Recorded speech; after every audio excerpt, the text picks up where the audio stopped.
Similar domain में company US में जो कि स्टॉक मार्केट में लिस्टेड है। तो रासा नाम की ये कंपनी आई थी शार्क टैंक सीजन 2 में, और ये कंपनी आई थी सिर्फ 40,000 रेवेन्यू लेके। तो हम इस एपिसोड में ये जानेंगे कि क्या रासा कभी इस मुकाम तक पहुंच पाएगी, और अगर पहुंच सकती है या नहीं पहुंच सकती है तो उसके पीछे क्या डिफरेंसेस हैं यूएस और इंडिया में, और क्यों ये कंपनी नहीं पहुंच पाएगी, अगर प्रॉब्लम्स क्या क्या फेस कर सकती है। तो पहले डिस्कस करते हैं एपिसोड के बारे में। तो बेसिकली रासा आई थी अराउंड 40,000 रेवेन्यू लेकर। टोटल इनके पास अराउंड 100 वेंडर्स है। तो रासा करती क्या है, रासा बेसिकली जोमेटो और स्विगी कह लीजिए, पर they are basically for the street vendors.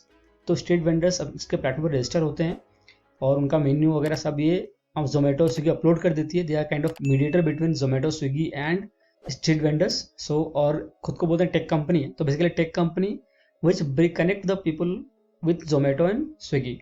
तो इनका मॉडल ऐसा है कि सपोज एक प्रोडक्ट 50 रुपये का है, तो उसका प्राइस इनके ऐप पे 100 रुपये का होगा। जो ऑर्डर आएगा ये स्विगी जोमेटो के थ्रू आएगा और डिलीवर करेंगे जो इनके स्ट्रीट वेंडर्स है। तो 50 रुपये जो स्ट्रीट वेंडर्स को मिल रहा था उतना ही मिलेगा, और जो बाकी 50 रुपये एक्स्ट्रा जो मिलता है उसमें से 30 रुपये चला जाएगा जोमेटो या स्विगी को, और जो 20 रुपये बच जाएगा वही इनका प्रॉफिट है। तो फॉर ए कस्टमर क्या हो रहा है, प्राइस डबल हो गया, बट फॉर ए वेंडर उनका कोई नुकसान नहीं है इसमें। तो इन्होंने बताया था कि कंडीशंस वेंडर का यही था कि आपके प्लेटफॉर्म में हम आएंगे, हम जोमेटो से स्विगी से लिस्टेड भी होंगे, लेकिन हमको जितना मिलना है उतना मिलना है, हम उससे कम में नहीं जाएंगे। वो डायरेक्टली जोमेटो स्विगी से लिस्टेड क्यों नहीं हो सकते? क्योंकि मेजर रीज़न ये है कि पहला रीज़न जो मैं समझता हूँ कि अपना रेवेन्यू कट नहीं करना चाहते हैं, और जोमेटो स्विगी क्या है कि ज़्यादा पैसे लेते हैं, कमीशन बहुत ज़्यादा होता है, 25% 27% होता है। तो स्ट्रीट जो वेंडर है कमीशन घटाना, अपना कमीशन प्राइस घटाना नहीं चाहते, कमीशन देना पड़ेगा इसलिए। तो और दूसरी बात ये प्राइस बढ़ा भी नहीं सकते, क्योंकि जो इनके स्ट्रीट पे जो बाकी वेंडर्स हैं उनके प्राइस में इनको बेचना पड़ेगा, कंपटीशन बहुत ज़्यादा है और आसपास ही है। तो ये इनका रीज़न, ये प्राइस बढ़ा नहीं सकते, और अगर प्राइस सेम रखेंगे तो इनका इनकम कम हो जाएगा क्योंकि स्विगी को कमीशन देना पड़ेगा। तो ये रासा से टाइप करेंगे, पर कंडीशन ये है कि रासा इनका प्राइस डबल करके बेचेगा, या जो भी करके बेचे पर ये अपना लॉस नहीं करेंगे। तो रासा प्राइस डबल कर देता है ताकि अपना प्रॉफिट बचा लेगा, और इनको भी जो कमीशन के बिहाफ में देना है जोमेटो स्विगी को वो रासा प्रोवाइड कर देगा। तो इस बिजनेस का सबसे बड़ा प्रॉब्लम यही है कि जो लोग हैं वो आफ्टर सम टाइम जान जाएंगे कि प्राइस कितना ज़्यादा इन्फ्लेटेड है, तो इवेंचुअली हो सकता है वो लोग यूज़ करना इसको बंद भी कर दें। ये पहला प्रॉब्लम है। सेकेंड प्रॉब्लम है कि जो स्ट्रीट वेंडर्स है, ज़्यादातर स्ट्रीट वेंडर्स अनरेगुलेटेड स्पेस को ऑक्यूपाई करते हैं। तो अगर फुटपाथ वगैरह हम देखेंगे तो ज़्यादातर स्ट्रीट वेंडर जो हैं गवर्नमेंट से परमिशन नहीं होती है, वो लोकल पुलिस को पैसे खिला के या आसपास के लोगों को पैसे खिला के या पैसे देकर वीकली और डेली बेसिस पे वो अपने स्टॉल लगाते हैं, तो कि अनरेगुलेटेड स्पेस है। तो ये जो फ्यू फैक्टर्स को साक्ष ने हाईलाइट भी किया था कि अनरेगुलेटेड स्पेस है, कल को आप जब बड़ी कंपनी बन जाओगे, नाम हर जगह हो जाएगा, तो कोई स्ट्रीट वेंडर को नहीं पकड़ेगा, सब आपको पकड़ेंगे कि आपने ऐसा क्यों किया है। तो आपको बहुत ज़्यादा उनसे लड़ना पड़ेगा, उनको पैसे देने पड़ेंगे या रेगुलेशन अप्रूवल लेना पड़ेगा, जो कि बहुत ज़्यादा कॉम्प्लेक्स हो जाएगा। इसलिए सब आउट हो गए थे अपार्ट फ्रॉम अनुपम मित्तल। तो अनुपम मित्तल ने इन्वेस्ट किया इस पर 50 लाख रुपए, बट ही टुक 25% इक्विटी।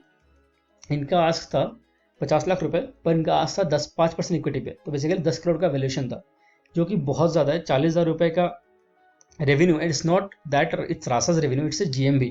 मतलब जितना ऑर्डर इनके प्लेटफॉर्म के थ्रू आया वो इनका 40,000 रुपये का था। अगर 40,000 रुपये में 20% इनका जो मार्जिन है वो रखा जाए तो अराउंड 8,000 रुपये का ही इनको रेवेन्यू आया है बेसिकली कंपनी को। ओवरऑल GMV है जो 40,000 है, तो 8,000 रेवेन्यू पे 10 करोड़ का वैल्यूएशन मांगना it self is like ट्रेमेंडस ask. ये मतलब कोई सेंस है इस बात? हमें बहुत लग रही है। और जब फंडिंग इनको मिली 2 करोड़ के वैल्यूएशन पे, वो भी सेंस नहीं बनता इनको 2 करोड़ की फंडिंग क्यों मिली है इतने कम रेवेन्यू पे। वो actually for me if you ask, इनको फंडिंग मिलनी ही नहीं चाहिए, क्योंकि बहुत ऐसे लोग आए थे इनका रेवेन्यू अच्छा है, बिजनेस अच्छा है, फिर भी उनको फंडिंग मिली। के पास टीम नहीं है, basically it's a tech company और देयर इज नो टेक को founder, and it's a very 40,000 रुपये तो मतलब कोई नया नया स्टार्टअप भी अपने एरिया में लॉन्च करता है वही बना देता है। GMV, not even revenue, it's GMV। तो वो सेंस नहीं बनता है। तो फंडिंग मिलनी नहीं चाहिए, पर जो कि फंडिंग मिली है इनको। तो पॉइंट ये है कि ये क्या कर पाएंगे। तो यूएस में एक कंपनी, आपको आप में से कुछ लोगों को पता भी होगा, वो है येल्प नाम की कंपनी, येल्प.com। ये बहुत ही ज़्यादा पुरानी कंपनी है। ये रेस्टोरेंट का काम करती है, डिलीवरी वगैरह, देन होम सर्विसेज प्रोवाइड करती है, कॉन्ट्रैक्टर्स, इलेक्ट्रिशियन वगैरह, जो इंडिया में अर्बन कंपनी करती है। ऑटो सर्विसेज भी ले सकते हैं, ऑटो रिपेयर, ऑटो रिटेलिंग। तो बट इन्होंने जो स्टार्ट किया था, इन्होंने स्टार्ट किया था फूड से, और येल्प जो है ना वो फूड पार्टनर करी थी स्ट्रीट वेंडर से। पर धीरे धीरे ये कंपनी आज इतनी बड़ी हो गई है, और जो कि मैंने कुछ समय पहले बोला कि इसको फंडिंग नहीं मिलनी चाहिए थी, पर आप लोग कहेंगे फंडिंग मिली, शायद येल्प की तरह बड़ी क्यों नहीं हो जाएगी। तो बड़ी इसलिए नहीं होगी क्योंकि यूएस का मार्केट और इंडिया का मार्केट अलग तरह से काम करता है। यूएस में रेगुलेटरी आपको कंप्लायंस पहले ही होना पड़ेगा, पर इंडिया में बहुत ज़्यादा रेगुलेटरी कंप्लायंस नहीं होता है, लोग करते नहीं है, पर जब बड़े हो जाते हैं आपको करना पड़ता है।